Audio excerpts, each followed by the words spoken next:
Hello everyone, good morning. आप सभी का ब्रिलियंट एकेडमी के ऑनलाइन सेशन में स्वागत है। प्यारे बच्चों, रोज़ सुबह 8 बजे हम लोग 10 का डोज डिस्कस करते हैं और 10 के डोज के सबसे महत्वपूर्ण बात जो है मैं रोज़ बताता हूं कि ये क्यों महत्वपूर्ण है आपके लिए। तो आपके लिए ये इसलिए महत्वपूर्ण है क्योंकि आपको गवर्नमेंट जॉब चाहिए और गवर्नमेंट जॉब के लिए अगर सबसे ज़्यादा कुछ भी ज़रूरी है तो वो सबसे ज़्यादा महत्वपूर्ण है 10 का डोज। 10 का डोज है क्या, इसको समझ लीजिए। 10 का डोज एक ऐसी क्लासेस आपके लिए है जो CGL, CHSL, CPO, MTS, SSC GD में प्लस यूपी की किसी भी वैकेंसी का पेपर अगर हुआ है 2022 में तो उन क्वेश्चंस का कलेक्शन है। हर चैप्टर का प्रश्न लेने का रोज प्रयास किया जाता है। 10 के डोज से हम लोग हर चैप्टर को आसानी से तैयार कर सकते हैं। और दूसरी चीज हम लोग ये समझ सकते हैं कि अगर 2022 में ऐसे प्रश्न पूछे गए हैं तो 2023 में कैसे प्रश्न पूछे जाएंगे, उनका लेवल क्या होगा, 2024 में कैसे प्रश्न पूछे जाएंगे। इस क्लासेस को पढ़ने से हमें ये बेहतरीन तरीके से समझ में आ जाएगा कि हमारे पढ़ने का उद्देश्य, हमारे पढ़ने का तरीका, हमारे मेहनत कैसी होनी चाहिए। दृढ़ निश्चय के साथ मतलब एक संकल्प लेना होगा कि हमें मेहनत करनी है और कंटिन्यू मेहनत करनी है, मीन्स लगातार प्रयास करना है। जब तक सफलता नहीं मिलती हम लगातार जुटे रहेंगे। बस मेरी इतनी सी बात मान लो कि तुझे थोड़ी सी मेहनत और करनी है। तू ठान ले तो पा जाएगा। अगर तुमने ठान लिया तो तुम पा जाओगे। एक चट्टान की तरह डटे रहो। जब तक तुम इस युद्ध में सफल नहीं हो जाते तब तक इस युद्ध को लड़ते रहो। अगर तुमने ठान लिया तो तुम पा जाओगे। ये तुम एक जिद बना लो कि मुझे जॉब चाहिए तो चाहिए। अगर तुम्हारी जिद में ही सफलता है, तुम्हारे हारने से तुम्हें कुछ नहीं मिलने वाला, तुम्हारी जिद में ही सफलता है। अगर तुमने अपने मन में एक दृढ़ निश्चय, एक मजबूत इरादा बना के रखा है कि हमें आने वाला CGL 2023 में जो होने वाला है वो निकालना है, उसके लिए हमें कुछ भी करना पड़े, मतलब में करना क्या पड़े, जान तो देनी नहीं है, सिर्फ मुझे क्या करना है, अपनी जो कैपेसिटी है, पढ़ने के जो तरीके हैं थोड़ा सा मेंटेन करना है, अपनी कैपेसिटी को बढ़ाना है, थोड़ा और टाइम पढ़ाई को देना है और देखना है कि 2022 के पेपर का लेवल क्या था, उस लेवल पर तैयारी करके 2023 का पेपर निकालना है। ये आप एक जिद बना लो और इस बार इस रेखा को पार करके दिखा दो। जो सिलेक्शन की एक रेखा खींची होती ना कि एक सिलेक्शन की एक बाउंड्री है, बाउंड्री के बाहर इस बार आपको जाना है। चाहे आप उछल के जाओ, चाहे कूद के जाओ, चाहे बाउंड्री तोड़ के जाओ, लेकिन उस बाउंड्री को पार करना है। ये एक मन में दृढ़ निश्चय बना के हमें कार्य करना है। जितने ही बच्चे किसी भी वैकेंसी की तैयारी कर रहे हो, वो चाहे UPP के हो, UP टेट के हो, सुपर टेट के हो, CGL के हो, CHSL के हो, बैंक के हो, रेलवे के हो, एनी अदर जो भी आप तैयारी कर रहे हो, आप उसके लिए मजबूत इरादा लगा के, मजबूत मन में एक दृढ़ निश्चय बना के मेहनत करना स्टार्ट करिए। सफलता आपके कदमों में होगी, ये मेरी गारंटी है।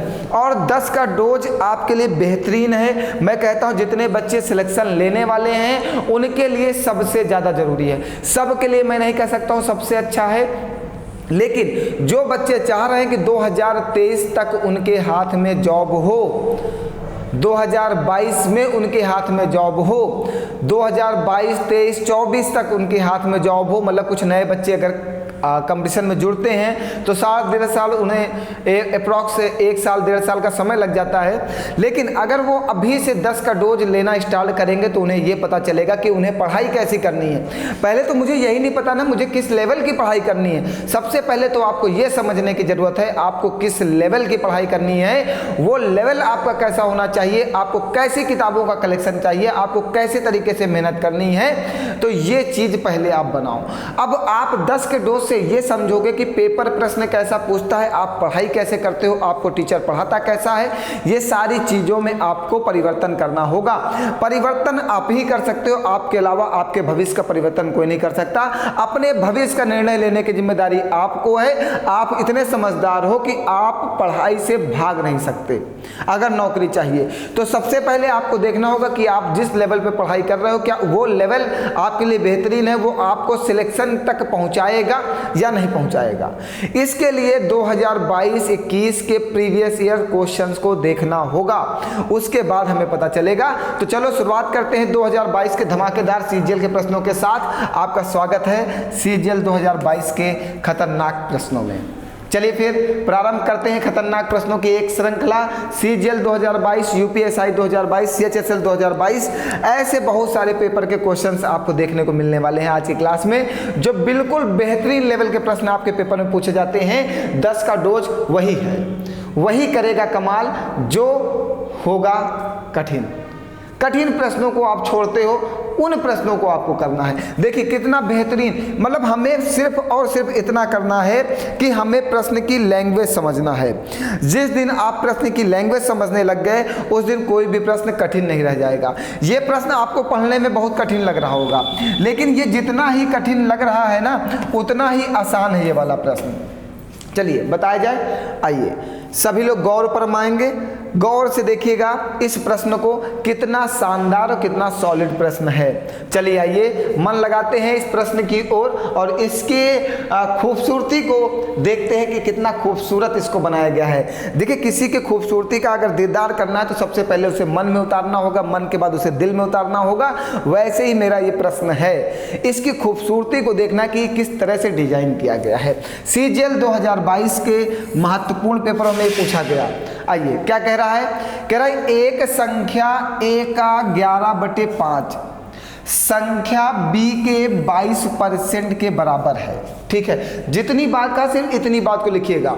कह रहा संख्या a के 11/5 संख्या b के 22%, परसेंट का चिन्ह हटाओगे बटे में 100, 22% के क्या है बराबर है। चलिए आइए इसको कैलकुलेट कर लेते हैं। 11 दूना 22 और ये कटेगा 5 दूनी 10 और ये कटेगा 2 एकन्नम 2, 2 दहम 20, मतलब 1/10 आएगा। मतलब हम ये कह सकते हैं इस b को इसके नीचे बुला लो तो a/b बराबर 1/10। हम ये कह दें कि ये वाला 1 यूनिट है, ये वाला 10 यूनिट है। भैया रेशियो हमेशा जब भी कोई संख्या डिवाइड में हो तो इसका मतलब वो रेशियो में है। अगर रेशियो में है तो आप इसको 1x कहो या 1 यूनिट कहो, बात एक ही है। हमने a को कहा कि वो 1 यूनिट है और b को कहा वो 10 यूनिट है, मतलब a का मान यहाँ पे 1 यूनिट है और b का मान यहाँ पे 10 यूनिट है। इतनी बात क्लियर हो गई। अब दूसरी लैंग्वेज को समझते हैं, आगे एक लाइन बढ़ाते हैं। क्या कहा, संख्या b तीसरी संख्या के 2.5% के बराबर है। अब समझिएगा, कह रहा संख्या b जो है तीसरी संख्या c के 2.5% के बराबर है। संख्या b जो है वो संख्या c के 2.5% के बराबर है। ठीक है, संख्या b यहाँ पे कितना है 10 यूनिट है, इक्वल टू में c गुणे 2.5 बटे परसेंट का चिन्ह हटाओगे बटे में 100, यहाँ से 1 दशमलव हटाओगे 0, 25 एकन्नम 25, 25 100 को 100, 40 का गुणा इसमें करोगे तो 400 यूनिट बराबर क्या आ जाएगा, मतलब c का मान आ गया 400 यूनिट। यहाँ से c का मान निकाल लिया और ये और b का मान निकाल लिया, a और b का मान निकाल लिया। ऐसा क्यों निकाला पता है, क्योंकि यहाँ पे c का मान दे रखा था, c का मान दे रखा था, इसलिए c का मान कितना आया 400 यूनिट बराबर c। 400 यूनिट बराबर क्या है c, 400 यूनिट बराबर क्या है c। c का मान कितना है 5500, मतलब 5500 है ना। ये 1 0 से 1 0, 1 0 से 1 0 कट जाएगा, 1 यूनिट का मान आ जाएगा 55/4। 1 यूनिट का मान आ गया 55/4। अब क्या कह रहा है, आगे क्या कह रहा है, आगे कह रहा है a के 80% और b के 40%। क्या कहा, a के 80% प्लस b के 40% का मान क्या होगा, यही तो कहा। a के 1 यूनिट का मान कितना है 55/4 है, तो a कितना है 1 यूनिट, तो यहाँ पे a की जगह पर रख दो 55/4 गुणे 80/100 प्लस b कितना है यहाँ पे 10 यूनिट है, b कितना है 10 यूनिट, 1 यूनिट का मान है 55/4 और b होता कितना है 10 यूनिट, तो इसमें 10 से गुणा कर दो गुणे 40/100। यही तो होगा। ये दो एक जीरो से एक जीरो कट जाएगा, ये कटेगा 5 करनम 5, 5 करनम 5, 5 दूनी 10, 2 चौको 8, यहाँ पे आ जाएगा 11, यहाँ पे 2 जीरो से 2 जीरो कटेंगे, 4 से 4 कटेगा, यहाँ पे आ जाएगा 55। इन दोनों का योग कितना आ जाएगा? 66। बहुत ही बेहतरीन, बहुत ही लाजवाब प्रश्न, बिल्कुल मतलब इतना खूबसूरत, इतना महत्वपूर्ण प्रश्न, इतना अच्छा प्रश्न, क्या तारीफ की जाए इसकी। इस तरह के प्रश्न पेपर में पूछे जाएं और आपका कैलकुलेशन का लेवल बिल्कुल शानदार होना चाहिए, मतलब बिल्कुल स्पीड बिल्कुल ज़बरदस्त होनी चाहिए, क्योंकि सीजीएल का पेपर मात्र 1 घंटे का होता है और हमें 1 घंटे में ताबड़तोड़ गोलियों की बौछार करनी है। मतलब ताबड़तोड़ गोलियों की बौछार का मतलब है ताबड़तोड़ प्रश्नों को लगाना है, मतलब रुकना ही नहीं है, सेकंड्स में क्वेश्चंस करने हैं। अब समझिएगा, बहुत सारे बच्चे कह रहे होंगे सर जी आप इस क्वेश्चन को इतना लॉन्ग कर दिए, सेकंड्स में कैसे लगाएंगे? भैया सीजीएल का प्रश्न है, उसकी लैंग्वेज ही इतनी लॉन्ग है, आप बताओ इसका कोई शॉर्ट तरीका अगर किसी टीचर ने बताया हो ही नहीं सकता। कैसे होगा? बस शॉर्ट तरीका करने का एक ही तरीका है कि हम 1-2 स्टेप को गायब करें। अब पहले एक बार फिर से समझाते हैं, कुछ सारे बच्चों को परेशानी हो गई समझने में। बेटा उसने कहा था a का 11/5 b के 22% के बराबर है, तो a का 11/5 b के 22% के बराबर 22/100, तो यहाँ से a और b का मान निकाल लिया 1 यूनिट और 10 यूनिट। फिर उसने क्या कहा संख्या b के तीसरी संख्या c के 2.5% के बराबर है। संख्या b जो है c के 2.5% के बराबर है, तो बीच में बराबर लगा दिया। यहाँ पे b का मान कितना है? 10 यूनिट, तो यहाँ से C का मान कैलकुलेट करने के निकाल लिया 400 यूनिट, और C का मान आपको 5500 दिया गया था, तो 400 यूनिट बराबर 5500, 1 यूनिट का मान आ गया 55/4। यहाँ से 1 यूनिट का मान निकाल लिया। आपसे कहा तक क्या था? A के 80%, तो A का 80% प्लस B के 40% का मान क्या होगा? मतलब A का 80% निकालो, B का 40% निकालो, दोनों का योग क्या होगा? योग ही पूछा था। अब A का 80%, A कितना है? A का मान है 1 यूनिट, यहाँ पे 1 यूनिट का मान कितना निकाला आपने? 55/4, तो A की जगह रख दिया 55/4 गुणे 80/100। यहाँ पे B है, B कितना है? 10 यूनिट, 1 यूनिट का मान है 55/4, तो अगर 10 यूनिट का मान निकालना है तो 55/4 गुणे 10 करना होगा। तो B की जगह हमने 55/4 गुणे 10 रख दिया, गुणे में 40/100 कर दिया, कैलकुलेट कर दिया, आंसर निकाल दिया 66। बताइए कोई डाउट है? भैया सीजीएल का शानदार प्रश्न है। आगे बढ़ाया जाए, चलिए आगे बढ़ते हैं और ही शानदार प्रश्नों को लेते हैं। मतलब एक से बढ़ के एक प्रश्नों का कलेक्शन आज लिया गया है, शानदार से शानदार। आइए अब शुरुआत करते हैं और ख़तरनाक प्रश्नों की। आग लगाऊंगा आग, मैथ में आग लगेगी। अब बिल्कुल बेहतरीन तरीके से आग लगाना है। सीजीएल 2022 को इतना सॉल्व कर डालना है कि 23 में आने वाले पेपर में कोई भी प्रश्न रुकना नहीं चाहिए। CGL, CHSL, CPO, MTS, SSC, GD, ये पांचों पेपर में 2022 में जितना प्रश्न पूछा हो गया होगा सब आपके सामने होगा।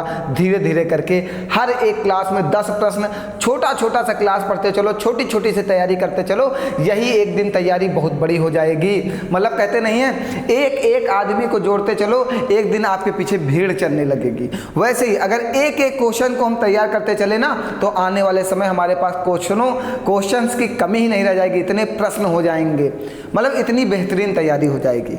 चलिए इस प्रश्न को समझते हैं। बहुत ही शानदार प्रश्न है, सभी लोग बिल्कुल मन लगाए रहिएगा, इधर ही रहिएगा, किसी और के बारे में मत सोचिएगा, सिर्फ और सिर्फ आपके माइंड में पढ़ाई चलनी चाहिए। प्रश्न पढ़ो, प्रश्न को लगाने का थोड़ा सा प्रयास करो, क्या कह रहा है उसकी फीलिंग को समझो। आइए समझते हैं इसकी फीलिंग को, थोड़ा सा इसका भी दर्द समझते हैं कि ये क्या चाहता है हमसे। आइए, ये चाहता क्या है? चाहता है कि किसी राशि पर 15% वार्षिक दर से 2 वर्षों के वार्षिक रूप से चक्रवृद्धि होने वाले चक्रवृद्धि ब्याज और साधारण ब्याज का अंतर 1944 रुपये है। इसी राशि पर इसी अवधि के लिए 10% वार्षिक ब्याज की दर से प्राप्त होने वाला चक्रवृद्धि ब्याज ज्ञात कीजिए। भैया यहाँ से आपके क्वेश्चंस पे हमारा प्रश्न पूछा गया है, कह रहा इसी राशि पर, मतलब प्रिंसिपल, अभी सबसे पहले हमें प्रिंसिपल चाहिए। जब राशि की बात कर लिया तो राशि तो हमारी प्रिंसिपल होती है। कह रहा इसी राशि पर इसी अवधि के लिए, जो अवधि यहाँ पे है 2 वर्षों के लिए, उसी अवधि के लिए 10% वार्षिक दर से, यहाँ पे ब्याज दर कुछ और थी, यहाँ पे ब्याज दर कुछ और है, 10% वार्षिक दर से प्राप्त होने वाला चक्रवृद्धि ब्याज ज्ञात कीजिए। चक्रवृद्धि ब्याज निकालना है तो ब्याज निकालने के लिए सबसे पहले आपके पास प्रिंसिपल होना चाहिए। अब प्रिंसिपल चाहिए भैया, एक दिन हमने बताया था कि जब 2 वर्ष की बात करें, 2 वर्ष के चक्रवृद्धि ब्याज और साधारण ब्याज का जब अंतर दे रखा हो, अंतर कितना दे रखा है 1944, जब 2 वर्ष के चक्रवृद्धि ब्याज और साधारण ब्याज का अंतर दे रखा हो, तब हम लोग फॉर्मूला लगाते हैं D बराबर PR स्क्वायर अपॉन में 100 का स्क्वायर। ये हम आपको 3-4 बार बता चुके हैं। D जो होता है वो CI और SI का अंतर होता है, तो D कितना है यहाँ पे 1944 है, और P हमें प्रिंसिपल निकालना है। रेट ऑफ इंटरेस्ट कितना है 15%, तो 15 गुणे 15 बटे में 100 गुणे 100, यहाँ से हमें प्रिंसिपल निकालना है। ये 5 तेई 15, ये 5 दूनी 10, ये 5 तेई 15, ये 5 दूनी 10, ये 3 एकन्नम 3, तो ये 3 छंग 18, एक हासिल जाएगा, 3 चौको 12, तीनों अठे 24 ना, फिर 3 एकन्नम 3, तो ये 3 दूनी 6, 3 एकन्नम 3, 3 छंग 18, और 20 और 20 का गुणा इसमें कर दीजिएगा, इधर गुणा हो जाएगा ना 20 विषयम 400 का, तो 216 गुणे 400 बराबर क्या हो जाएगा P। यही हमारा प्रिंसिपल होगा। तो प्रिंसिपल कितना निकल के आएगा बेटा, 2 जीरो है, 2 जीरो, 4 छंग 24 का 4, हासिल लगेगा 2, 4 एकन्नम 4 2 6, 4 दूनी 8, ये 86,400 हमारा क्या आ गया, प्रिंसिपल आ गया। भैया ये फार्मूला माइंड में रखिएगा, जब आपको 2 वर्ष के चक्रवृद्धि ब्याज और साधारण ब्याज का अंतर दिया गया हो, जब 2 वर्ष के चक्रवृद्धि ब्याज और साधारण ब्याज का अंतर दिया गया हो, तब आप फार्मूला लगाओगे D बराबर PR स्क्वायर अपॉन 100 स्क्वायर। यहाँ से जो जो वैल्यू दी गई हो उसको पुट कर दो, P निकाल लो, यहाँ से P भी निकाला जा सकता है, D भी निकाला जा सकता है, R भी निकाला जा सकता है, मतलब सारी चीज़ें यहाँ से निकाली जा सकती हैं। जो पूछेगा उसकी वैल्यू नहीं देगा और सबकी वैल्यू देगा, ठीक। तो यहाँ से प्रिंसिपल हमने निकाल लिया 86,400 रुपये, ये हमारा प्रिंसिपल हो गया। अब क्या कहा आगे, और अब यहां से जब प्रिंसिपल निकाल लिया तो यहां से एक लैंग्वेज दूसरी जोड़ा हमारे साथ में, क्या कहा, कहा इसी राशि पर, कौन सी राशि पर, ये वाली राशि पर, इसी राशि पर इसी अवधि के लिए, अवधि कौन सी 2 वर्षों के लिए, मतलब समय कितना है 2 वर्षों के लिए, इसी अवधि के लिए 10% वार्षिक ब्याज दर से, इस बार रेट ऑफ इंटरेस्ट चेंज हो गया, कितना आ गया 10% वार्षिक ब्याज की दर से प्राप्त होने वाला चक्रवृद्धि ब्याज ज्ञात कीजिए। इस बार आपको चक्रवृद्धि ब्याज ज्ञात करना है। भैया अब आपको एक बात बताते हैं, अगर आपके पेपर में चक्रवृद्धि ब्याज की बात करता है और रेट ऑफ इंटरेस्ट जब 10% रहे, उसके लिए मैं बता रहा हूँ, जब वो 1 वर्ष के लिए बात करें तो यहाँ पे हम सीधे लिखते हैं नेट CI, मतलब टोटल ब्याज, टोटल चक्रवृद्धि ब्याज। तो यहाँ पे 1 वर्ष की बात करेगा तो हमेशा 10% ही ब्याज होगा। लेकिन जब ये 2 वर्ष की बात करें, मतलब जब ब्याज 10% और 10% हो, तो यहाँ पे नेट CI हो जाता है 21%। यहाँ पे टोटल ब्याज लगा देते हैं 21% का, ठीक। जब ये 10% और 10% हो, मतलब 3 वर्ष की बात करें तो नेट CI होता है 31.1%। कितना होता है 31.1% होता है। क्या हुआ, क्या कह रहे हो, अच्छा ये गलत है, हाँ सॉरी, ये होता है 33.1%। अब सही है ना, थोड़ा सा माइंड से स्लिप हो गया। जब इसी ब्याज को 4 वर्ष के लिए जगाया जाए चक्रवृद्धि ब्याज पर 4 वर्ष के लिए, तब नेट CI हमारा होता है 46.41%। ये हमने जो लिखाया है ये चक्रवृद्धि ब्याज के सबसे मोस्ट इम्पॉर्टेंट वाली वैल्यू लिखाई है, सबसे ज़्यादा 10% पे पूछता है। अब ये आपको याद होना जरूरी क्यों है इसको बता दूं। जैसे आपसे कहे कि आपके पास 1000 रुपया है, समय 2 वर्ष का है, रेट ऑफ इंटरेस्ट 10% है, तो चक्रवृद्धि ब्याज बताओ। तो हमने आपसे बताया कि जब 2 वर्ष की बात करें और 10% ब्याज दर हो, तो जब 10% हो, 2 वर्ष की बात करें, 2 वर्ष का मतलब पहले साल 10%, दूसरे साल 10%, तो वहाँ पे नेट CI कितना होता है, टोटल ब्याज कितना 21%। तो आप 1000 का 21% निकाल देना, यहाँ से आपको पता चल जाएगा कि आपको कितने रुपए ब्याज मिलेगा, 210 रुपए ब्याज मिलेगा। बात समझ गए? मतलब सीधे आप इसको याद रखोगे ना, जैसे उसने कह दिया, इसी चीज को कहा कि आपके पास प्रिंसिपल 1000 रुपया है और टाइम 3 वर्ष का है, रेट ऑफ इंटरेस्ट 10% है, तो CI बताओ। तो आप 3 वर्ष का CI निकालने में समय बर्बाद करोगे। अगर 3 वर्ष का नेट CI आपको पता है कितना 33.1%, तो प्रिंसिपल में डायरेक्ट जाके 33.1 से गुणा कर देना, दशमलव हटाओगे, 0 लगाओगे, ये आ जाएगा 331 रुपए, ये आपका ब्याज आएगा 331 रुपए। समझ गए? तो इस वैल्यू को नोट कर लो। ये हमने R बराबर जब 10% की बात किया जाए और वर्ष डिफरेंट हो, जब 1 वर्ष होगा तो 10% ही ब्याज मिलेगा, जब 2 वर्ष होंगे तब टोटल ब्याज 21% मिलेगा, मतलब यहाँ पे ब्याज के ऊपर ब्याज मिलता है। जब 3 वर्ष होंगे तो 33.1% ब्याज मिलेगा, जब 4 वर्ष होंगे तो 46.41% ब्याज मिलेगा। बहुत ही महत्वपूर्ण है, CGL 2022 के पेपर में 10% से आग लगी हुई थी। उम्मीद करते हैं ऐसे जब पेपर को कठिन किया जाता है ना, जब 4 साल का ब्याज पूछता है ना, तो वो 10% पे ही देगा, क्योंकि और कोई वैल्यू देगा ना तो कैलकुलेशन बहुत हार्ड हो जाएगा। आप समझ नहीं सकते हो वो कैलकुलेशन कितना कठिन हो जाएगा। ठीक, वो ऐसी जगह पे वैल्यू बनाते हैं जहां पे कैलकुलेशन में बच्चे को थोड़ा सा माइंड खर्च करना हो, तो आप इन चारों वैल्यू को अपने माइंड में सेट कर लेना। ठीक, अब आओ प्रश्न पे।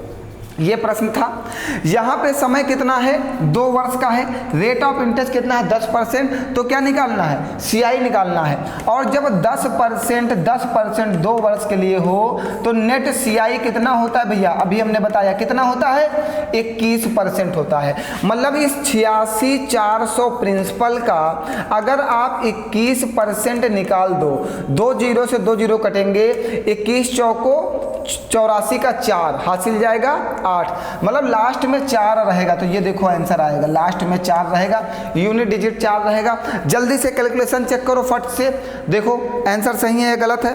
मतलब मेरी बातों को मत माना करो, खटाखट चेक किया करो सभी लोग। मैं पानी पी लेता हूँ तब तक, जल्दी से चेक करके बताओ आंसर सही है या गलत सभी लोग। भैया कमेंट फास्ट जल्दी से करिए, सही है ना। चलिए आगे बढ़ाया जाए फिर। अब देखिए यहाँ से आपका आंसर आ गया कितना, 18,144। भैया अगर ये नहीं याद होता ना तो आपको आंसर निकालने में समय लगता। अब हम अगर ये नहीं याद होता तो हम आंसर कैसे निकालते, तब हम लोग निकालते A बराबर P 1 + R/100 की पावर n। ठीक, यहाँ से हम अमाउंट निकालते, प्रिंसिपल दिया गया था 86,400 गुणे, जब आप 10% यहाँ पे रखते 10%, तो 1 0 से 1 0, 10 1 10, 11/10, और समय कितना है 2 वर्ष का, तो यहाँ पे 2 रख देते। ये 2 0 से 2 0 काटते, यहाँ पे A बराबर करते 864 गुणे 121, इसका गुणा करते तो अमाउंट निकल के आता कुछ। जब ब्याज निकालना होता तो अमाउंट से प्रिंसिपल को माइनस करते हैं, जब आप अमाउंट से प्रिंसिपल को माइनस करते तब जाके आप आंसर दे पाते। इतना कहाँ समय हमारे पास। सबसे सही मेथड हमने आपको बता ही दिया, सबसे सही मेथड जब 2 साल की बात करें 21% ब्याज लगेगा। अब हम ब्याज निकालने का, नेट CI निकालने का तरीका बता देना, ये भी बता देते हैं। जैसे 2 वर्ष की नेट CI निकालना हो तो x + y + xy/100, प्लस 100, ये नीचे बटे में नहीं जाएगा, x plus Y plus X Y upon 100। समझ गए। यहाँ से 2 साल का निकाल लेना, ये टोटल निकल आएगा। जब 4 साल का निकालना हो तो इसको 2 बार लगा देना, जब 3 साल का निकालना हो तब भी 2 बार। ये आप चक्रवृद्धि ब्याज की क्लास में मैंने पढ़ाया बेटा, वहाँ से पढ़ लो प्लीज़, आपसे रिक्वेस्ट है, क्योंकि यहाँ पे बताने का मतलब मेरा समय बर्बाद होगा।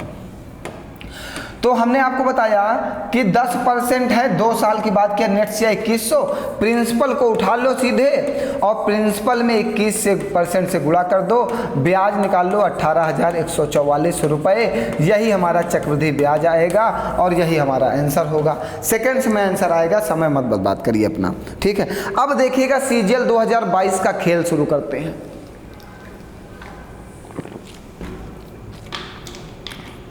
शुरू किया जाए, 22 का खेल शुरू किया जाए। देखिएगा कैसे खतरनाक खेलों को खेला गया है। ये प्रश्न बिल्कुल माइंड में सेट है भैया। एक लोगों से एक रिक्वेस्ट है कि एक बार अगर मेरी क्लास आपको समझ में आती है तो अपने दोस्तों तक जरूर शेयर करिए, एक लाइक जरूर करिए, एक कमेंट जरूर करिए। इतना एहसान तो आप हमारे ऊपर कर ही सकते हो। आप लोगों से कहते कहते मैं थक गया हूँ, आप करते ही नहीं हो, किसी को मेरे साथ जोड़ते ही नहीं हो, लगता है मेरी मैथ समझ में नहीं आती तुम्हें। ऐसा कैसे हो सकता है कि ना समझ में आए। तुम्हारी एक समस्या है जो तुमने कहा कि चैप्टर वाइज आप नहीं पढ़ा रहे हैं, तो ये 10 का डोज हम सिलेक्शन के लिए चला रहे हैं, क्योंकि हमें जॉब दिलानी है बच्चों को, हमें नौकरी दिलानी है। जिनको चैप्टर वाइज पढ़ना थोड़ा सा इंतजार करें, 2-4 दिन में चैप्टर वाइज की क्लास भी प्रारंभ होने वाली है, ठीक है। अभी हम सिलेक्शन पे काम कर रहे हैं। हमारा मेन उद्देश्य है किसी भी तरीके से करके अपने प्यारे प्यारे मेहनती बच्चों का सिलेक्शन कराया जाए। क्या हुआ, ये प्रश्न थोड़ा सा नहीं दिखाई दे रहा? तो ये बात पहले बताए होते, अब दिखाई दे रहा है। चलो अब, अरे यार अभी तक नहीं बताया, अब बता रहे हो नहीं दिखाई दे रहा, अब दिखाई दे रहा है। चलो आगे लिया जाए।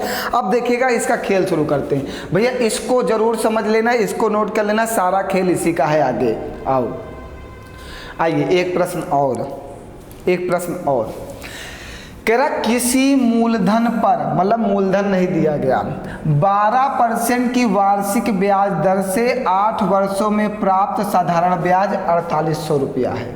पहले हमसे कहा किसी मूलधन पर 12% की वार्षिक ब्याज दर से 8 वर्षों में प्राप्त साधारण ब्याज 4800 रुपया है। तो यहाँ से अगर हम बात करें तो होता साधारण ब्याज बराबर मूलधन गुणे दर गुणे समय बटे में 100। हम पहली यहाँ वाले से जो इन्होंने लैंग्वेज कही, यहाँ से हम पहले प्रिंसिपल निकालते हैं, क्योंकि इन्होंने किसी मूलधन पर कहा है तो सबसे पहले हमें प्रिंसिपल चाहिए। चलो प्रिंसिपल के पास चलते हैं। साधारण ब्याज कितना है? 4800 रुपया साधारण ब्याज है। प्रिंसिपल हमें निकालना है। ब्याज दर कितनी है? 12% की है। समय कितना है?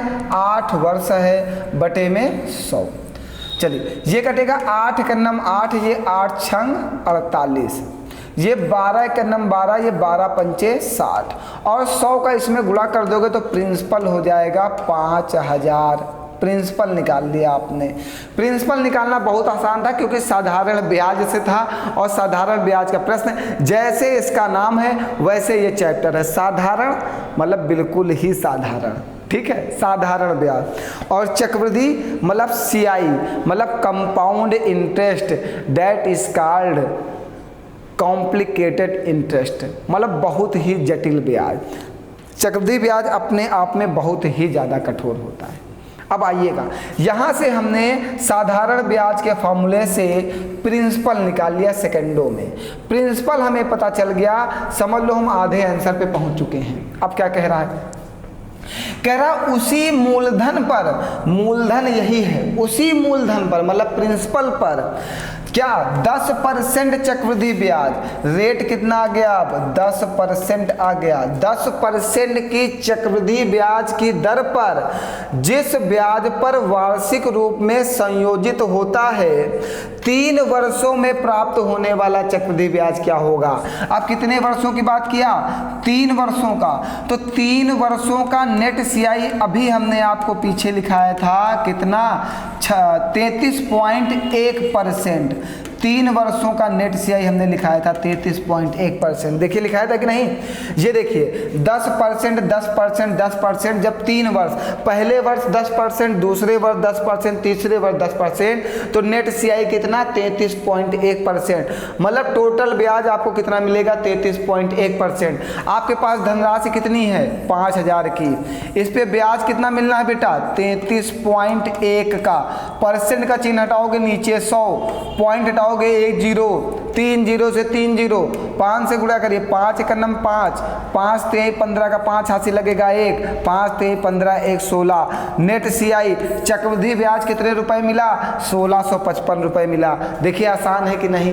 सबसे पहले प्रिंसिपल निकाल लिया, फिर उसने कहा इसी धन पर, मतलब इसी मूलधन पर 10% की चक्रवृद्धि ब्याज की दर से 3 वर्ष का चक्रवृद्धि ब्याज बताइए। तो 3 वर्ष का चक्रवृद्धि ब्याज कितना होगा 33.1% होगा।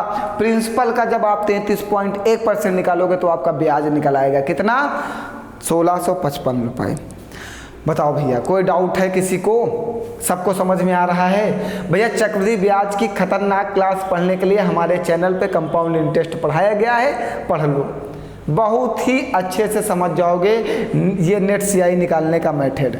देखिए यहाँ पे पूरा मतलब 10 क्वेश्चन में सब कुछ नहीं एक्सप्लेन किया जा सकता, बस यहाँ पे अच्छे क्वेश्चनों का कलेक्शन आपको सॉल्व कराया जाएगा।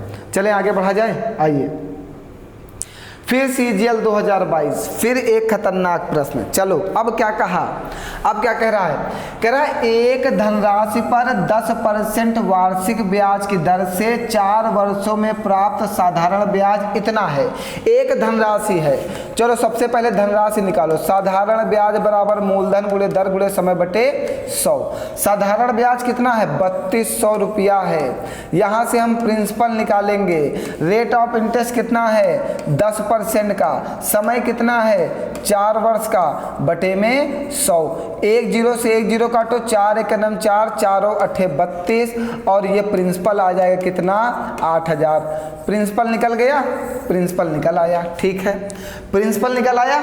अब आगे क्या कह रहा है, कह रहा यदि ब्याज की वार्षिक रूप से चक्रवृद्धि ब्याज होता है, यदि ब्याज वार्षिक रूप से चक्रवृद्धि होता है तो समान राशि पर समान अवधि में, समान राशि पर समान अवधि, मतलब वर्षों की संख्या जो पहले थी 4 वर्ष वो अभी भी है, समान अवधि में समान ब्याज से मिश्रधन क्या होगा।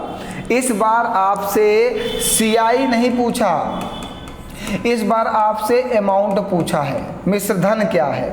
अब समझिएगा, मतलब कि धनराशि यही है, रेट ऑफ इंटरेस्ट यही है 10% वाला, और समय भी अब 4 वर्ष ही है, और पूछा इस बार अमाउंट है।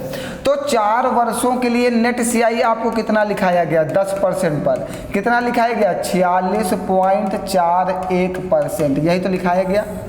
जब समय 4 वर्ष हो, रेट ऑफ इंटरेस्ट 10% हो, तो चक्रवृद्धि ब्याज कितना होगा 46.41 होगा।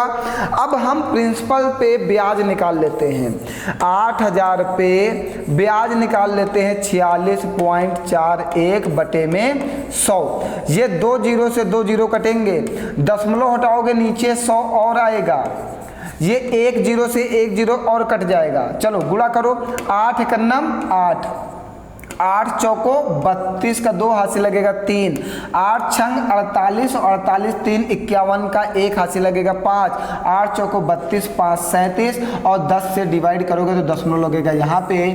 तो ब्याज कितने रुपए आ गया 3712.8 रुपए ब्याज आया। लेकिन अभी तक पिछले पेपर में जितने पिछले प्रश्न थे वहाँ पे चक्रवृद्धि ब्याज पूछता था, तो हम डायरेक्ट सीआई वाले को ही आंसर करते थे, ब्याज वाले को आंसर बनाते थे।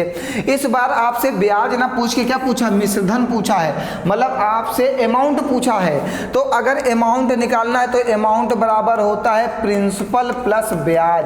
तो प्रिंसिपल कितना है हमारा 8000 रुपया, ब्याज कितना है 3712.8 है, जोड़ दो, दशमलव लगाओ, 2 1 7 8 3 11, देखो 11712.8, 11712.8। बताओ समय लगा क्या, ब्याज निकाल के प्रिंसिपल में ऐड कर दिए तो हमारा अमाउंट पता चल गया।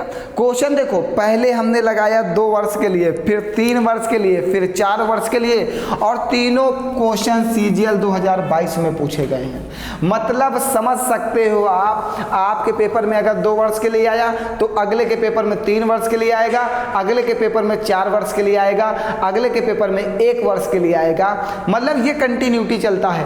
बस अब क्या करने लगा है कि एक क्वेश्चन में 2 प्रश्नों को ऐड करने लगा, एक प्रश्न में 2 प्रश्नों को ऐड करता है। एक साधारण ब्याज से प्रिंसिपल निकलवाता है, फिर उसको सॉल्व करवाता है चक्रवृद्धि ब्याज पर। अब प्रश्न का लेवल बढ़ रहा है, धीरे धीरे प्रश्न अपने लेवल पे चल रहे हैं। चलिए आगे बढ़ते हैं। आइए फिर एक प्रश्न CGL 2022। अब समझिए, देखो उसी प्रश्नों को, अब सबके प्रश्न में पेपर में कुछ और, तुम्हारी किस्मत मतलब तुम्हारी किस्मत मैं कह सकता हूँ बहुत ही शानदार। मतलब तुम्हारी किस्मत में जब सोना ही सोना लिखा है तो चांदी कहाँ से आएगी। तुम्हारी किस्मत में क्या है, जरा से प्रश्न पढ़ो तो मैं थोड़ा सा पानी पी लूँ। पढ़ो जल्दी से।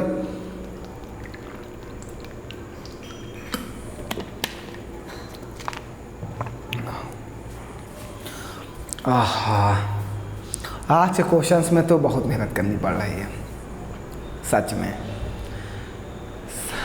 पूरी बॉडी दर्द करने लगेगी पढ़ाते पढ़ाते। आओ चलो, कह रहा कोई राशि वार्षिक रूप से चक्रवृद्धि होने वाली 10%, पहले ब्याज की दर देखो 10% दिया, हमें खुशी मिली। वार्षिक ब्याज दर पर 4 वर्ष के लिए जमा की गई जाती है। मतलब कोई धनराशि है उसको बैंक में चक्रवृद्धि ब्याज पर 4 वर्ष के लिए जमा की जाती है, ठीक। 2 वर्ष के अंत में और 4 वर्ष के अंत में, मतलब एक 2 वर्ष के अंत में ब्याज मिलेगा, एक 4 वर्ष के अंत में ब्याज मिलेगा, और उनके ब्याज के बीच अंतर दिया गया है, वह राशि ज्ञात करो। हमेशा आप मान के चलिएगा, जब राशि ना दे तो आप प्रिंसिपल को 100% मान लेना, ठीक है। उसने कहा कि कोई एक राशि है, यहाँ पे हमने कहा कोई एक राशि है, ये राशि पहले वर्ष, दूसरे वर्ष, तीसरे वर्ष और चौथे वर्ष, ये 4 वर्ष होते हैं। यहाँ पे 10% ब्याज लगेगा, यहाँ पे 10% ब्याज लगेगा, यहाँ पे 10% ब्याज लगेगा, यहाँ पे 10% ब्याज लगेगा। ये 1 वर्ष हुआ, ये दूसरा वर्ष बीता, ये तीसरा वर्ष बीता और ये चौथा वर्ष बीता। तो भैया जब 2 वर्ष बीतते हैं, 2 वर्ष का नेट CI कितना होता है, 2 वर्ष का नेट CI कितना होता है भैया, अभी हम आपको बता के गए 21% होता है। और जब शुरुआत से 4 वर्ष बीतते हैं तो 4 वर्ष का नेट CI कितना होता है, 4 वर्ष का 46.41% होता है। नेट CI का मतलब ब्याज है। 2 वर्ष का नेट CI होता है 21%, 4 वर्ष का टोटल नेट CI होता है 46.41%। हमने यही दोनों क्यों निकाला, क्यों उसने कहा 2 वर्ष के अंत में, तो जब 2 वर्ष का अंत होगा तो आपको ब्याज कितना मिलेगा, 21% ब्याज मिलेगा। अब जब 4 वर्ष का अंत होगा, जब 4 वर्ष का अंत होगा भैया तो आपको ब्याज 46.41% मिलेगा। कह रहा मिलने वाले ब्याज के बीच अंतर, इन दोनों के बीच जो अंतर है 46.41 से 21 को घटाओ तो ये 4 1 जो पीछे वो तो लिखा ही रहेगा, ये जाएगा 6 से 1 जाएगा 5 और 4 से 2 जाएगा 2। 25.41% की जो वैल्यू है वो कितनी है, 5082 है। बात समझ गए भैया, बाबू समझ में आ गया। उसने कहा था कि 2 वर्ष के अंत में और 4 वर्ष के अंत में मिलने वाले ब्याज का अंतर, 2 वर्ष के अंत में कितना ब्याज मिलता है आपको 21%, 4 वर्ष के अंत में आपको कितना ब्याज मिलता है 46.41%। इन दोनों के जो बीच का अंतर है तो 46.41 से 21% को घटाया तो इसका अंतर आया इतना, इसका अंतर आपको दे रखा कितना 5082। अब यहाँ से 1% की वैल्यू आप निकाल लीजिए, दशमलव हटाओगे नीचे 100 आ जाएगा, ये इससे 2 बार में कट जाएगा। तो 100 का जब उधर गुणा करोगे तो 1% की वैल्यू हो जाएगी 2000। 1% की वैल्यू कितनी आ गई 2000। कह रहा वहाँ राशि ज्ञात कीजिए। आपने राशि को क्या माना, हमेशा प्रिंसिपल क्या होता है 100%, तो 100 से इधर गुणा कर देना और 100 से इधर गुणा कर देना, आपका प्रिंसिपल आ जाएगा कितना बेटा, ये आ जाएगा। क्या हुआ, 1 0 ज़्यादा आ रहा है, आंसर यही बनेगा, आंसर यही बनेगा। ठीक है, आंसर यही बनेगा। बताओ कोई डाउट है किसी को कहीं पर, वो 0 शायद कम लगा होगा या धनराशि में 1 0 ज़्यादा आ गया होगा, ऐसा कुछ हुआ होगा। ठीक है, ठीक, कोई बात नहीं, 1 0 की कोई प्रॉब्लम नहीं है, वो 0 1 कहीं कम या ज़्यादा हो रहा है। ठीक है, चलो कोई बात नहीं। क्या हुआ यहाँ पे, अच्छा ठीक है, लो तुम्हें याद आ गया, यहाँ पे हम लोगों ने 1 0 ज़्यादा ले रखा है। यहाँ पे 1% की वैल्यू 200 आएगी, 10 में उठाओगे 100, ये 2 बार में कटेगा, 100 से गुणा करोगे। ठीक है, लो बस, अरे कैलकुलेशन हो जाता है कभी कभी। ये मेथड समझ में आ रहा है कि नहीं, देखो कितना शानदार मेथड हमने बना दिया। मतलब क्वेश्चन कुछ और कह रहा था, हमने सॉल्यूशन कुछ और तरीके से करा दिया। भैया ये हमने आपको सब कुछ बता रखा था, हमने कहा था कि ये वैल्यू आप याद रखिएगा, 2 वर्ष वाली, 3 वर्ष वाली, 4 वर्ष वाली। अब वो प्रश्न ऐसा कह भी सकता है, कभी ये कह देगा कि 3 वर्ष और 4 वर्ष के ब्याज में अंतर, 3 वर्ष और 4 वर्ष के ब्याज में अंतर इतने रुपए है, तो प्रिंसिपल बताओ। तो आप 3 वर्ष और 4 वर्ष के ब्याज मतलब नेट सीआई का अंतर ले लेना। या वो कह सकता है 4 वर्ष और 1 वर्ष के ब्याज का अंतर है, तो 4 वर्ष और 1 वर्ष के नेट सीआई का अंतर लेना। बस ऐसे ही क्वेश्चन को कन्वर्ट करेगा। बहुत ही शानदार, लाजवाब, खतरनाक, काबिले तारीफ प्रश्न। जितनी ज़्यादा तारीफ की जाए उतनी ज़्यादा, किसी किसी की खूबसूरती की तारीफ करना जितना ज़्यादा कठोर होता है, जितना ज़्यादा कठिन होता है, कहीं उससे ज़्यादा इसकी तारीफ करना हमारे लिए कठिन है। भैया हमारे लिए सिर्फ अगर कुछ भी खूबसूरत दिखता है तो हमें सिर्फ प्रश्न ही खूबसूरत दिखते हैं। आज तक मैंने कभी भी कोई भी खूबसूरती देखी है तो प्रश्नों में खूबसूरती देखिए कि कितने मन से इन्हें तैयार किया जाता है, कितना मतलब कितना अच्छे से इन्हें बनाया गया होगा। आप सोचो, मतलब आप फील करो इस प्रश्न को कि कैसे इसे बनाया गया होगा। मतलब मेरा तो दिल खुश हो जाता है ऐसे प्रश्नों को, जब मैं ऐसे प्रश्नों को पढ़ाता हूँ ना, मेरा मन बिल्कुल प्रफुल्लित हो जाता है। बहुत खुशी मिलती है यार मुझे कि क्या प्रश्न का लेवल है, कैसे प्रश्नों को देखो, एक प्रश्न का लेवल, दूसरा सॉल्व कराने का लेवल भी शानदार होना चाहिए ना। जब प्रश्न जितना कठिन हो उसका सॉल्यूशन कुछ आसान हो जाए तो मज़ा आ जाता है। चलो फिर आगे बढ़ा जाए, जल्दी जल्दी भैया, थक गया हूँ, ज़्यादा पढ़ा नहीं पाऊँगा फिर। आइए, कहा यह भी प्रश्न अच्छा है। अगर एवरेज के प्रश्नों में बात की जाए तो सीजीएल 2022 ने एवरेज का एक अच्छा प्रश्न ये भी माना जाएगा। ठीक है, उसने कहा 18 क्रमिक पूर्णांक, मतलब कॉन्जिक्यूटिव नंबर होता है, मतलब लगातार संख्याएं। 18 क्रमिक पूर्णांकों के एक समुच्चय का औसत इतना है। अब समझिएगा, 18 है तो हमने कह दिया कि 9 संख्या इधर हैं और 9 संख्या इधर हैं। 9 नंबर इधर आए, 9 नंबर इधर आ गए, और बीच वाला क्या होता है, एवरेज। तो बीच वाली संख्या तो यहाँ पे है नहीं ना, बीच वाली संख्या तो यहाँ पे है नहीं। चलो ऐसे बनाओ, कुछ फिगर बनाना पड़ेगा, नहीं समझा नहीं पाऊंगा। ठीक है, 9 संख्या इधर चली गई, 9 संख्या इधर चली गई, हमने एक संख्या इधर खींच दी और एक संख्या इधर खींच दी, एक संख्या बीच में खींची। तो बीच वाली संख्या तो हमें दी नहीं गई है, नहीं दी गई। उसने कहा देखो 9 संख्याएं, बराबर संख्या इधर है, बराबर संख्या इधर है, और बीच वाली संख्या दी नहीं, कहा एवरेज है 22.5। हमने कह दिया इसका एवरेज 22.5, हमें बीच वाली संख्या नहीं दी गई। तो 22.5 के बाद अगला नंबर कौन सा होगा, 23 का होगा। 22.5 के बाद 23 होगा, 22.5 के पहले 22 होगा। अब हमारे पास 2 संख्याएं आ गई। अब समझिएगा, जब ये एक संख्या आ गई तो इसके बाद कितनी संख्याएं बची, 8। अगर ये 22 आ गई तो इसके बाद कितनी संख्याएं बची, 8। समझ गए, 8 देखो यहाँ पे टोटल कितनी है, 18 हैं। 8 और 8 16, 1 17, 1 18, बीच वाला एवरेज है।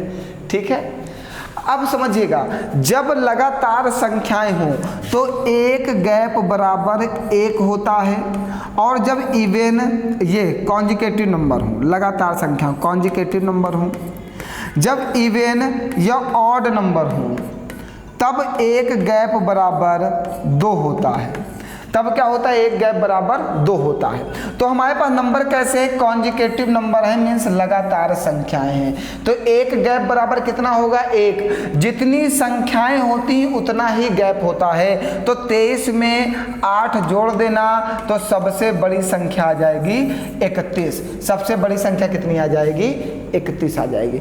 ऐसे प्रश्नों को करने के लिए आपको मेरी एवरेज, देखो ये सब प्रश्नों को पढ़ने के लिए आपको एवरेज की क्लास एक बार जरूर देखनी होगी, क्योंकि एवरेज के ये कुछ छोटे मेथड नहीं हैं, ये अच्छे मेथड हैं जिसमें समय लगता है समझने में थोड़ा सा, ठीक है। तो यहाँ पे क्या होता है, जब कॉन्जिकेटिव नंबर होते तो एक गैप बराबर 1 होता है। यहाँ पे जितनी संख्याएं लिखी होती हैं उतने ही गैप होते हैं। अब जैसे हमें सबसे छोटी संख्या निकालनी होती, तो 22 से 8 घटा देते, सबसे छोटी संख्या 14 आ जाएगी, ठीक है। इवन और ऑड होता तो एक गैप बराबर 2 होता है, मतलब जितनी संख्याएं होंगी उसमें 2 का गुणा करेंगे उतना ही गैप होता है। बात समझ गए, चलो आगे बढ़ो।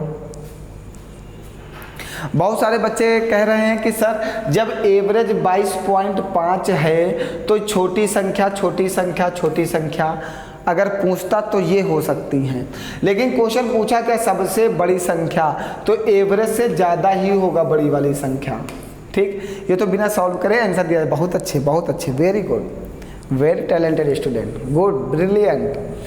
देखिए एवरेज दिया 22.5 और बड़ी संख्या पूछा तो एवरेज से ज़्यादा ही होगा बड़ी संख्या, और बड़ी संख्या एवरेज में से ज़्यादा है तो कौन सा आंसर बनेगा, 31। लगाने की भी जरूरत नहीं थी। इसे कहते हैं ब्रिलियंट माइंड, ब्रिलियंट स्टूडेंट ना। चलो आगे बढ़ा जाए, बहुत समझदार हो तुम लोग। आइए ये एक प्रश्न फिर, ये CHSL 2022 के पेपर में आया।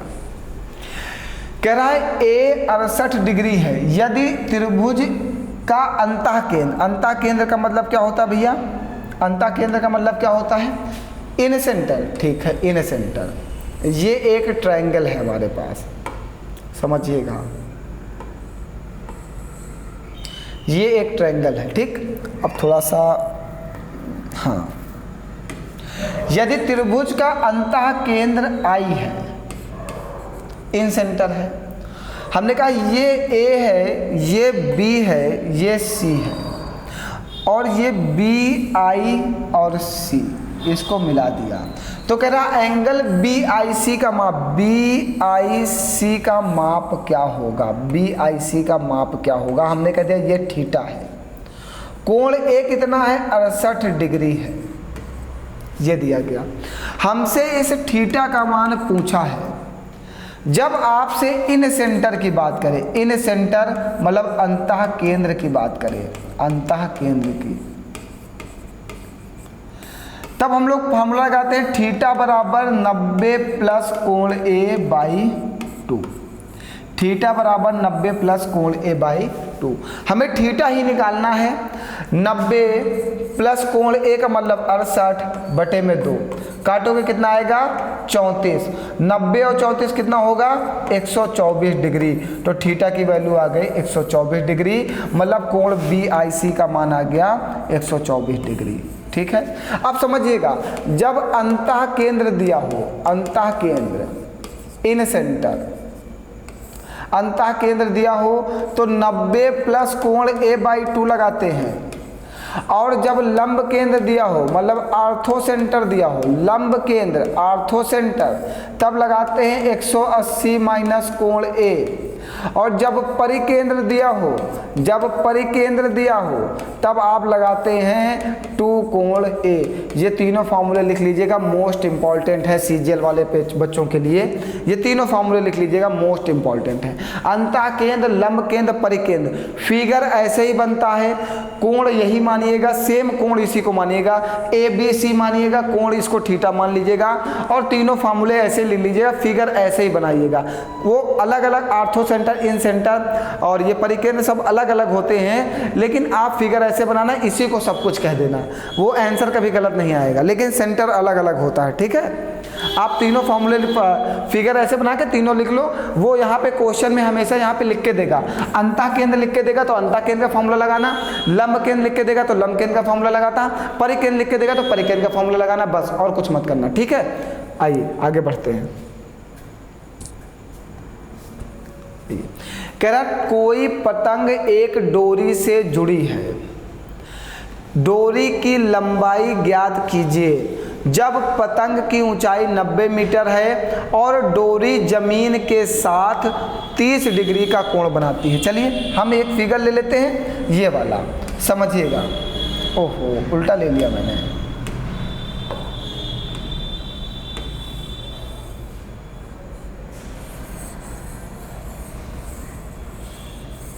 अरे यार, तो घूम नहीं रहा बेचारा। वाओ, घूम गया ना। चलो, घूम तो गया। आइए आप समझिएगा। देखो, थोड़ा सा कलाकारी हमको भी आनी चाहिए। अभी नया नया बोर्ड लिए, ज़्यादा कुछ आता नहीं मुझे चलाना। हम भी सीख ही रहे हैं आपके साथ साथ। जैसे आप सीख रहे हो वैसे हम भी सीख रहे हैं। चलो आइएगा।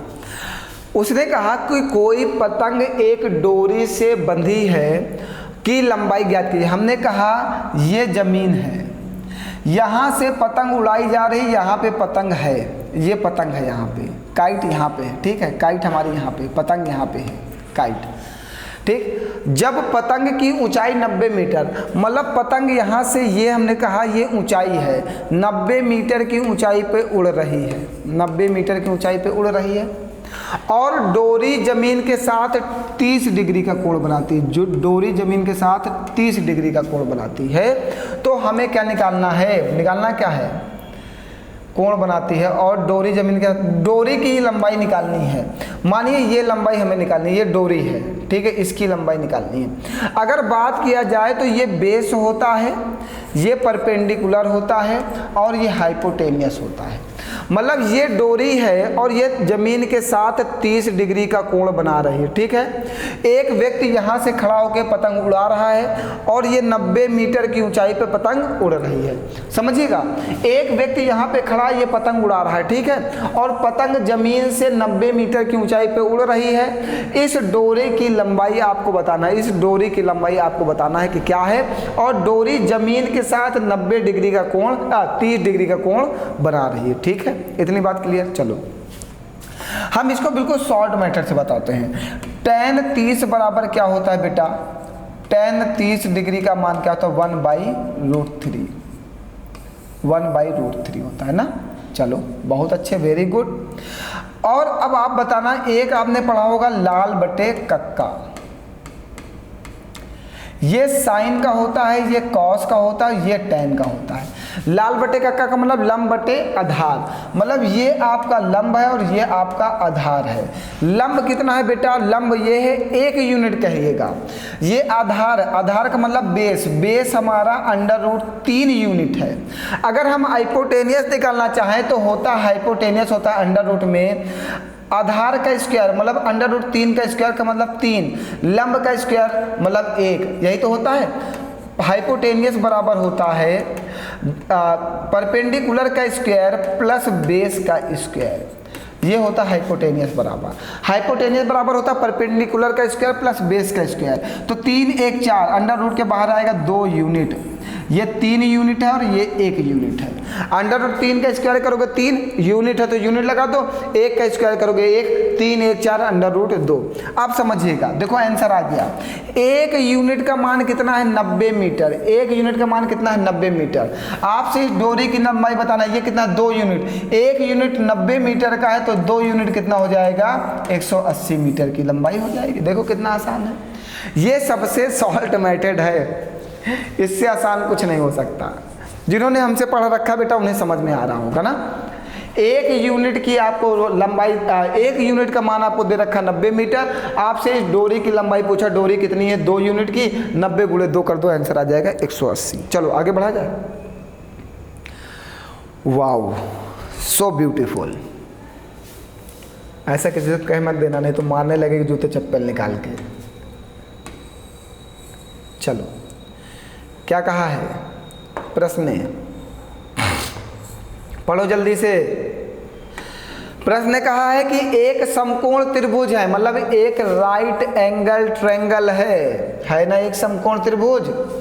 तीनों भुजाओं की लंबाई क्रमशः ये है, पहली भुजा x - 1, दूसरी भुजा x + 1, तीसरी भुजा x प्लस 3। अब आप कहोगे बाबू कि सर जी आपने x प्लस 3 हाइपोटेनियस को ही क्यों कहा?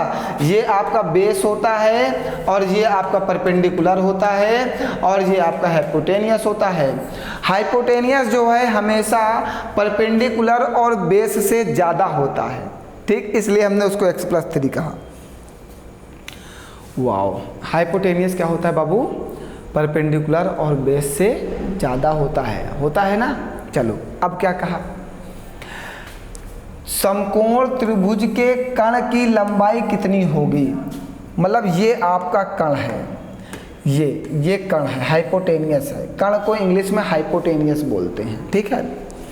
तो समकोण त्रिभुज के कण की लंबाई बताना है। अब सब जगह x लगा रखा है भैया, ऑप्शन से चलो सबसे आसान, ठीक है। अगर हम कह दें कि ये 7 है, 7, तो x की वैल्यू कितनी रही होगी? 4। x की वैल्यू कितनी रही होगी? 4। x की वैल्यू जब 4 रखोगे, इसमें 3 जुड़ेगा तभी तो ये हाइपोटेनियस 7 आएगा। x की जगह पे कितना रखे? 4, और 4 3 7। हमने कहा हाइपोटेनियस अगर 7 है, ऑप्शन से चेक करने का प्रयास करते हैं, तो ये 4 प्लस 1 कितना होगा? 5, और ये 4 माइनस 1 कितना होगा? 3। 4 प्लस 1 4 माइनस 1। अब होता क्या है, सुनते जाना, होता है परपेंडिकुलर का स्क्वायर प्लस बेस का स्क्वायर इक्वल टू हाइपोटेनियस का स्क्वायर। ये होता है जब परपेंडिकुलर का स्क्वायर प्लस बेस का स्क्वायर इक्वल टू हाइपोटेनियस का स्क्वायर हो, तो वही तभी राइट एंगल ट्रायंगल बनेगा। अब समझिएगा, परपेंडिकुलर मतलब 3 का स्क्वायर 9, 5 का स्क्वायर का मतलब 25, और 25 और 9 कितना होता है? 34, और ये 7 7 49, तो ये क्या बराबर होगा? नहीं। तो ये जो भुजा है 7 वाली नहीं हो सकती। सुनते जाइएगा, अभी मैं आंसर तुरंत बताऊंगा, अभी मैं आपको समझा रहा हूँ बस। अगर अब हम दूसरी भुजा की बात करते हैं, किसकी?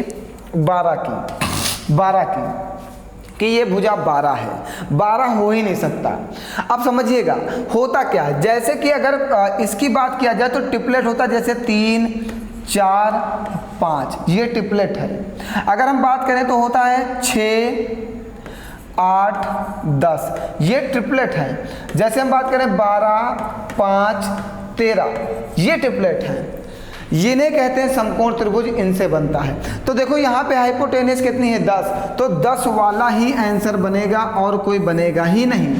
अब ट्रिपलेट की बात होती तो समकोण त्रिभुज की मेरी क्लास पड़ी हुई, वहाँ पे जाके देखिएगा ट्रिपलेट क्या होता है। एक एक चीज़ को रोज तैयार करते चलो, धीरे धीरे सबको समझ में आ जाएगा, ठीक है। तो ट्रिपलेट जो होता है वो राइट एंगल ट्रायंगल को ही फॉलो करते हैं। ये आपका परपेंडिकुलर है, ये आपका बेस है, ये आपका हाइपोटेनियस है। देखिए परपेंडिकुलर का स्क्वायर प्लस बेस का स्क्वायर इक्वल टू हाइपोटेनियस का स्क्वायर होगा, यही आपका ट्रिपलेट है।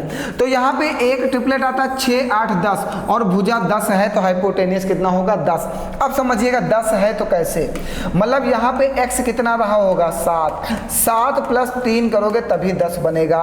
तो यहाँ पे 7 प्लस 1 करोगे तो कितना आएगा? 8। यहाँ पे 7 माइनस 1 करोगे तो कितना आ जाएगा? 6, क्योंकि ये भुजा आपकी x माइनस 1 है। तो जो 6 8 होता है उसी का ट्रिपलेट कितना होता है? 10। देखो 6 8 का कितना होता है? 10, तो भुजा हाइपोटेनियस कितनी होगी? 10। ये हमारा सॉल्व तरीका है। अब भैया देखो, जो बच्चे पहले से पढ़ रखे हैं प्यारे बच्चों, उनको ज़्यादा अच्छे से समझ में आएगा, और जिन्होंने नहीं पढ़ा है भैया उनको थोड़ी सी परेशानी हमारे साथ झेलनी होगी, क्योंकि पूरा एक्सप्लेन करने के लिए हमें फिर 10 घंटे की क्लास चाहिए, ठीक है। इसीलिए हमने जो क्लासेस पढ़ा रखी हैं, आप एक एक क्लास को पढ़ते चलो, आपको समझ में आएगा। कमेंट फास्ट करो, लाइक करो, शेयर करो, सब्सक्राइब करो धड़ाधड़, अगर समझ में आ रहा सब कुछ तो आगे बढ़ा जाए। चलिए, कितने प्रश्न पढ़ा चुका हूँ आज? मुझे याद कुछ भी नहीं है, बता दो जल्दी से, कितने हो गए? 10 हुए या नहीं हुए? अरे यार बता दो, काउंट कर लें। 1 2 3 4 5 6 7 8 9, अभी एक रह गया, अभी एक रह गया। एक बेहतरीन प्रश्न और उठाते हैं, ये वाला लेते हैं। आइए, ये आप कहोगे सर जी आज की क्लास में तो आप बिल्कुल ताबड़तोड़ ही फेंक दिए प्रश्नों को। आइए फिर एक CGL 2022, मतलब CGL CHSL के प्रश्न पढ़ा के मुझे जो खुशी मिलती है, जो आनंद की अनुभूति होती है, मैं उसे आपके सामने जाहिर कैसे करूं। आपका भी मन लगेगा, समय आएगा, समय सबका आता है, ठान लिया तो समय आएगा जरूर, आपका भी मन लगेगा, आप भी मेहनत करोगे। अब क्या कह रहा है, आइए समझते हैं। दो संख्याओं का लासा उनके मासा का 22 गुना है। पहली लैंग्वेज में जो कहा उसको चुपचाप लिख लो। कह रहा दो संख्याओं का जो लासा है वो उनके मासा का कितना है, 22 गुना है। तो हमने कहा ये x है तो ये वाला 22x है। एक लैंग्वेज मेरे माइंड में समझ में आ गई, हमने उसको चुपचाप लिख लिया। जितना समझ में आया पहले उसको तो लिख लो यार, जो नहीं आ रहा उसकी बात बाद में करेंगे। कहा दो संख्याओं का लासा उनके मासा का 22 गुना है। हमने लासा को मासा से 22 गुना कर दिया, ठीक। यदि एक संख्या 132 है, हमने दो संख्या कही, एक संख्या a है और दूसरी संख्या b है। अगर एक संख्या 132 है, ठीक, उसके बाद क्या कहा, लासा और मासा का योग 276 है। इन दोनों का योग मतलब 23x, लासा और मासा का योग कितना है, 276 है। यहां से x की वैल्यू निकाल सकते हो, निकाल सकते हो। 23 एकन्नम 23, 4 बचेगा, 23 दूना 46, x बराबर आ जाएगा बेटा 12। अगर x बराबर 12 आ गया तो जो लासा लिखा है आपने 22x, तो आप लासा को क्या लिख सकते हो, 22 गुणे 12। फिर जो आपने मासा लिखा है x, मासा को आप लिख सकते हो 12। यही तो है, x की वैल्यू निकाल लिए। अब आपसे क्या कहा, दूसरी संख्या क्या है। आपको एक फॉर्मूला पढ़ाया गया, लासा गुणे मासा बराबर में पहली संख्या गुणे दूसरी संख्या।